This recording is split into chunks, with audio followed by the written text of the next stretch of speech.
Okay, 3-minute flight instructor, take one, scene one, checklists and flows. All right, I'm here in the 150F, 1966, and as you can see, the cockpit is right here with all this glory and instruments. So today's topic is the checklist. Where do we get checklists? Where are checklists? Of course, the checklist, there's a checklist in the manual, in the POH, it's in the plane. A lot of times that's old and antiquated, and it doesn't account for some of these newer radios that you see in this plane. So, you know, good basis. Sometimes the checklists are actually on placards a little bit here, telling you what to do before landing, pre-takeoff, that kind of stuff.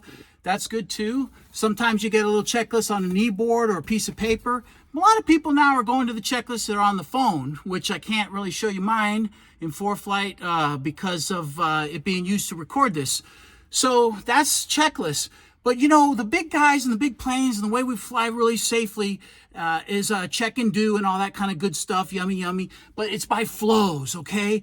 So what you want to do is, like in the early days you're training in a plane that you're in or whatever, try to see if you identify a way that there's things are sweeping and flowing, you know, off and on and that kind of stuff. Because I can tell you right in this aircraft, the way we do startup, we actually flow from the bottom up and then around. And of course, it's a little out of sequence than maybe the checklist this was given in the POH, but it's safe. It's been kind of vetted by a couple other folks, right? So you want to vet something. If you figure out a nice flow for yourself, vet it with your CFI or someone that's in the know. Make sure you didn't miss anything.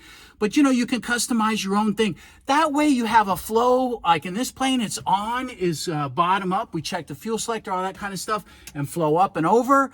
And then off, we again flow up and back from this side and go off this way because the avionics master's off. So the big boys are using flows. You should use flows because that's going to help you. Never just do, you know, memorization is good, but always check and do and touch. Of course, when you're doing your flow, it's always good to touch the things as you're flowing them.